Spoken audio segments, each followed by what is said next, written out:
ഹബീബായ നബി സല്ലല്ലാഹു അലൈഹി വസല്ലം തങ്ങളുടെ മഹബ്ബത്ത് പറഞ്ഞ മജ്ലിസാണ്. പറഞ്ഞത് ഏഴയായ പാപിയായ കുറ്റവാളിയായ ഞാനാണെങ്കിലും അതാ ആരെക്കുറിച്ചാണ് പറഞ്ഞതെന്നതാണ് ഇവിടെ പ്രധാനം.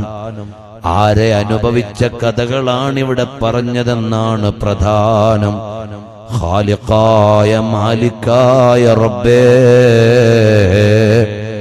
ഞങ്ങളുടെ ഓരോരുത്തരുടെയും ഖൽബിൽ ഹബീബായ നബി സല്ലല്ലാഹു അലൈഹി വസല്ലം തങ്ങളെ ഒന്ന് നിറച്ചു തരണേ അല്ലാഹ്. എന്റെ പ്രിയമുള്ള മുഅ്മിനീങ്ങളെ, ഇന്ന് നാട്ടിൽ വഅദിനൊരു കുറവും ഇല്ല. ഓരോ ഉറൂസിനും 10ഉം 20ഉം ദിവസത്തെ വഅദാണ്. വഅദ് പറയാൻ ആളുകൾക്കും കുറവില്ല. എല്ലായിടത്തും നിരത്തിവെച്ച വഅദന്മാരുടെ ലിസ്റ്റാണ്. പക്ഷേ പറയുന്നവരുടെ ഗുണം കുറഞ്ഞുപോയി. അതുകൊണ്ട് കേൾക്കുന്നവർക്ക് ഫലം കുറഞ്ഞുപോയി. തബീബുൻ യുദാവിന്നാസ വഹുവ അലീലു. മാറാരോഗികളായ ഡോക്ടർമാരാണ് ചികിത്സിക്കാൻ വരുന്നത്. പിന്നെ എങ്ങനെയാണ് ചികിത്സ റെഡിയാകുന്നത്? മരുന്ന് തരാൻ പറ്റുന്ന ഡോക്ടർമാര് കുറഞ്ഞുപോയി. പ്രിയമുള്ളവരെ, ഇക്കാലത്ത് നമുക്കൊരൊറ്റ മൂല്യം നമ്മുടെ കയ്യിലുണ്ട്. രോഗി ഡോക്ടർ രോഗിയായാലും രോഗിയുടെ രോഗം എത്ര വഷളായാലും ഒരാശ്വാസത്തിന് പറ്റുന്ന ഒരൊറ്റ മൂല്യമുണ്ട്. അതാണ് മഹബ്ബത്തു റസൂലില്ലാഹ് സ്വല്ലല്ലാഹു അലൈഹി വസല്ലം തങ്ങളെ ഇഷ്ക് വെക്കുക എന്നത്.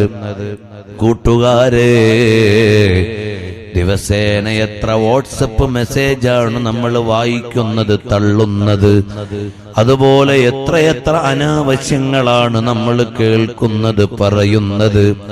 എന്നാൽ ദിവസേന ഒരു 100 സ്വലാത്ത് മാഷാ അല്ലാഹ് നടക്കുമ്പോഴും ഇരിക്കുമ്പോഴും എപ്പോഴായാലും വേണ്ടില്ല. എന്നാൽ ഈ നിൽക്കുന്നവരുടെ കൂട്ടത്തിൽ ആയിരക്കണക്കിന് സ്വലാത്ത് ചൊല്ലുന്നവരുണ്ടാകാം. എനിക്കറിയുന്ന നല്ല ചെറുപ്പക്കാരുണ്ട്. അവർക്ക് തലപ്പാവിന്റെ പ്രൗഢിയില്ല, വേഷത്തിൽ മൊയ്ലിയാരാണെന്നില്ല. അതാ കഷ്ടപ്പെട്ട് കച്ചവടം നടത്തി ഉപജീവനം നടത്തുന്ന ചെറുപ്പക്കാർ. അവർ കിട്ടുന്ന സമയം മുഴുവൻ സ്വലാത്ത് ചൊല്ലുന്നവരെ എനിക്കറിയാം. ആ ഒരു ചെറുപ്പക്കാരനെ, അക്കൂട്ടത്തിൽ ഒരാളെ ഇപ്പൊ അടുത്ത് ഞാൻ കണ്ടു. അയാള് സന്തോഷം പറഞ്ഞു, ഉസ്താദേ, ഞാനൊരു 2500 സ്വലാത്ത് ദിവസേന ചൊല്ലണമെന്ന് കരുതി. അൽഹംദുലില്ലാഹ്, അങ്ങനെ കുറെ കാലം ചൊല്ലിയപ്പോൾ അത് പൂർത്തിയാക്കാതെ എനിക്ക് കിടക്കാൻ കഴിയൂല. ഞാൻ വീട്ടിൽ ചെന്നാൽ ഭാര്യയുണ്ട് വീട്ടിൽ, എന്നാലും അവളോട് സമ്മതം ചോദിച്ചിട്ട് ഞാൻ സിറ്റ് ഔട്ടിൽ വന്ന് അന്നെന്റെ എണ്ണം പൂർത്തിയായില്ലെങ്കിൽ പൂർത്തിയാക്കിയിട്ടല്ലാതെ എനിക്ക് മനസ്സിനൊരു സമാധാനം വരുന്നില്ല. സ്വലാത്ത് ദായിമാക്കിയത് മുതൽ എനിക്കുള്ള ഒരു മനസ്സമാധാനമുണ്ട്. എനിക്ക് അല്ലാഹു തന്ന ഒരു ബറക്കത്തുണ്ട്. അത് വർണ്ണിക്കാനാവാത്ത ബറക്കത്താണ്. പ്രിയമുള്ളവരെ, ഹബീബായ മുത്തുനബി സല്ലല്ലാഹു അലൈഹി വസല്ലം തങ്ങളെ കണ്ടെന്ന് എന്റെ ജീവിതത്തിൽ ആദ്യം എന്നോട് പറഞ്ഞ ഒരു സാധാരണക്കാരൻ, ഒരു ഹാർഡ്വെയർസിൽ ജോലി ചെയ്യുന്ന ഒരു ജോലിക്കാരനാണ്. നോക്കിയപ്പോൾ അയാൾ ഒഴിവുള്ള സമയം മുഴുവനും മാഷാ അല്ലാഹ് സ്വലാത്ത് ചൊല്ലുന്ന ആളാണ്. അതുകൊണ്ട് ഞാനും നിങ്ങളും ഈ മജ്ലിസിന്റെ ഒരു ബാക്കി പത്രമായി, ഈ കൊല്ലത്തെ ഉറൂസിന്റെ ഒരു സമ്മാനമായി നമ്മളൊരു 10 സ്വലാത്ത് 100 സ്വലാത്ത് ചൊല്ലുന്നവരത് ദായിമായി ചൊല്ലാൻ, ചൊല്ലാത്തവരത് തുടങ്ങാൻ ഒന്ന് തീരുമാനിച്ചാൽ എന്തൊരാനന്ദമാണ്. ഒന്നാലോചിച്ചു നോക്കൂ മുഅ്മിനീങ്ങളെ, നാളെ പരലോകത്തു ചെല്ലുമ്പോൾ ഓടിച്ചെല്ലാൻ ഒരു കേന്ദ്രം ഹബീബായ തങ്ങളല്ലേ ഉള്ളൂ. പ്രിയമുള്ളവരെ, ഒന്നാലോചിച്ചു നോക്കിയേ, നാളെ പരലോകത്ത് ചെല്ലുമ്പോ ആദ്യമായി സ്വർഗം തുറക്കാൻ പോകുന്നതാരാണ്? ഹബീബായ തങ്ങളാണ്. വമഅഹു ഫുഖറാഉൽ മുഹാജിരീൻ, കൂടെ വരുന്നത് മുഹാജിറുകളായ പാവപ്പെട്ടവരാണെന്ന് ഇമാം ബുഖാരി റിപ്പോർട്ട് ചെയ്ത ഹദീസിലില്ലേ? നമുക്കതിൽ പെടാൻ വല്ല യോഗ്യതയും ഉണ്ടോ? ഇല്ല. നമ്മളൊന്നാലോചിച്ചു നോക്കിയേ, ഹബീബായ തങ്ങളുടെ അടുത്തൊന്ന് ചേർന്നു നിൽക്കണമെന്ന് വിചാരിച്ചാൽ സിദ്ദീഖുൽ അക്ബർ തങ്ങൾ വിടുമോ? വിടൂല. എന്നാൽ തങ്ങളുടെ ചെരുപ്പൊന്നെടുത്തു വെക്കാൻ നോക്കിയാൽ ഇബ്നു മസ്ഊദ് തങ്ങൾ വിടുമോ? വിട്ടുതരൂല. തങ്ങളുടെ മിസ്വാക്കൊന്നെടുത്തു കൊടുക്കാൻ നോക്കിയാൽ അനസ് ഇബ്നു മാലിക് തങ്ങൾ മാറിത്തരുമോ? തരൂല. തങ്ങളുടെ പാറാവുകാരനായി ഒരു വളണ്ടിയറായി നിന്നോട്ടെ എന്ന് വിചാരിച്ചാൽ ബിലാൽ ഇബ്നു റബാഹ് തങ്ങൾ മാറിത്തരുമോ?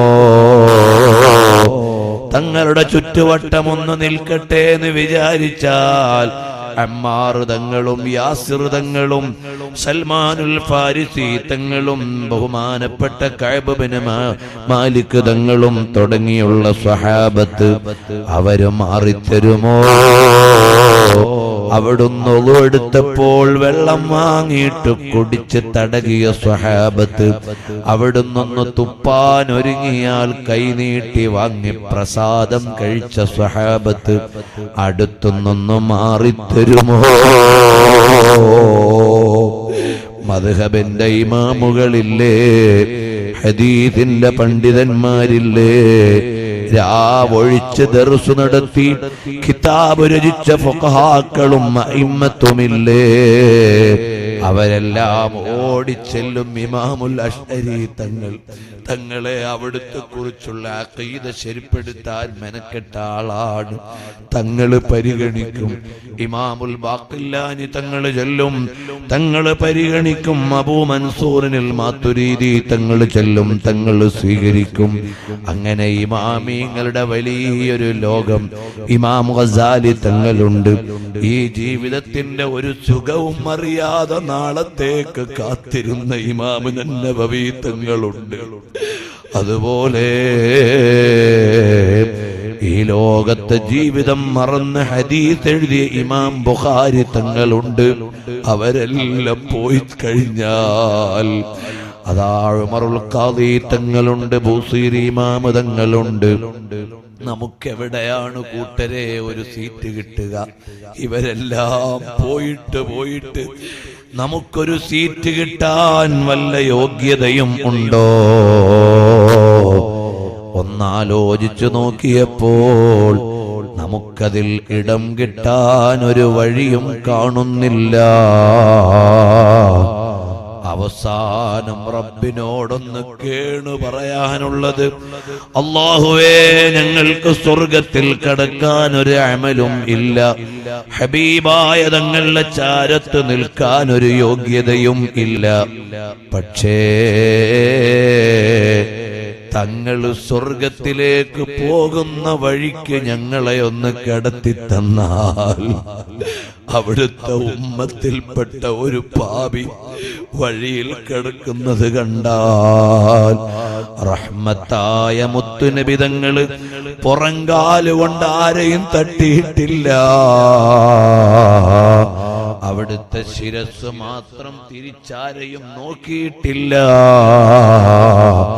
അങ്ങനെയുള്ള ഹബീബായ തങ്ങള് അവിടുന്ന് സ്വർഗത്തിന്റെ വഴിയിൽ കിടക്കുന്ന ഒരു അനുയായിയെ കണ്ടാൽ മുന്നോട്ടല്ലാതെ പിന്നോട്ട് തട്ടിക്കളയൂല. അങ്ങനെ തങ്ങളൊന്ന് മുന്നോട്ട് തട്ടിയാൽ സിദ്ദീഖുൽ അക്ബർ തങ്ങൾ അതിനെ പിന്നോട്ട് തട്ടൂല. അങ്ങനെ എല്ലാ മഹാന്മാരും നടന്നു പോകുമ്പോ ഓരോ തട്ടുകിട്ടി അവസാനം ഉമറുൽ ഖാദി തങ്ങൾ കടന്നുപോയി. വരക്കൽ മുല്ലക്കോയ തങ്ങൾ കടന്നുപോയി. താജുൽ ഉലമ കടന്നുപോയി.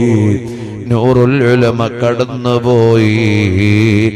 അവരുടെ ആരുടെയെങ്കിലും കാലിൽ പറ്റിയിട്ട് അവസാനമെങ്കിലും ഹബീബായ തങ്ങളെ കാണാൻ പറ്റുന്നൊരു സ്ഥലത്ത് ഒരണുവായിട്ടെങ്കിലും സ്വർഗത്തിലെത്തിയാൽ അല്ലാഹുവേ ഞങ്ങൾക്ക് നീ ഔദാര്യം ചെയ്യണേ റഹ്മാനേ. ഖൽബിൽ മഹബ്ബത്ത് നിറച്ചു തരണേ റഹ്മാനേ. ഹറാമുകൾ ഞങ്ങളുടെ ജീവിതത്തിൽ വന്നു പോകുന്നുണ്ട്. ഇനി ഞങ്ങളെ സൂക്ഷ്മതയുള്ള ജീവിതത്തിലേക്ക് മടക്കിത്തരണേ റഹ്മാനേ. ഞങ്ങളുടെ രഹസ്യ ജീവിതം പരസ്യ ജീവിതത്തെക്കാൾ നല്ല ജീവിതമാക്കി തരണേ റഹ്മാനേ. സ്വകാര്യ ജീവിതത്തിൽ തെറ്റുകളെ തൊട്ട് നീ കാത്തുരക്ഷിക്കണേ റഹ്മാനേ. നിസ്കാരം ഖളാക്കുന്ന വല്ലവരും ഈ മജ്ലിസ് കേൾക്കുന്നുണ്ടെങ്കിൽ ഇപ്പോൾ തന്നെ ഈമാനിന്റെ നൂറ് നൽകി നിസ്കാരത്തിനുള്ള ഖൽബ് നൽകണേ റഹ്മാനേ. സ്വലാത്ത് ദായിമാക്കാനുള്ള സൗഭാഗ്യം നൽകണേ റഹ്മാനേ.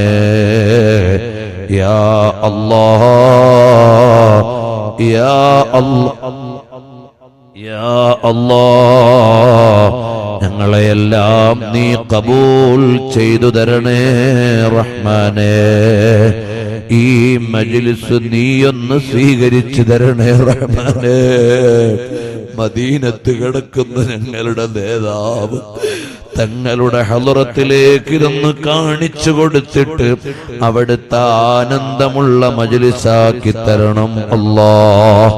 ഉമ്മവങ്ങന്മാരെ തഖ്വയോടെ ജീവിച്ചോളണേ. അനാവശ്യങ്ങൾ കണ്ട് ജീവിക്കല്ലേ. നിസ്കാരം ഖളാക്കല്ലേ. ഹബീബായ തങ്ങളെ മറക്കല്ലേ. അവിടുത്തെ താക്കീതുകൾ വിട്ടുപോവല്ലേ. മക്കളെ ദീനിയായി വളർത്തണേ. അന്യപുരുഷന്മാരോട് ചാറ്റിങ് വേണ്ട, ഫോൺ കോളിങ് വേണ്ട, അവരെ വിളിച്ചു വരുത്തണ്ട. അന്യപെണ്ണും അന്യപുരുഷനും ഇടകലരണ്ട. യാ റബ്ബു യാ അല്ലാഹ് ഖൽബൊന്നു സാഫാക്കി തരണേ.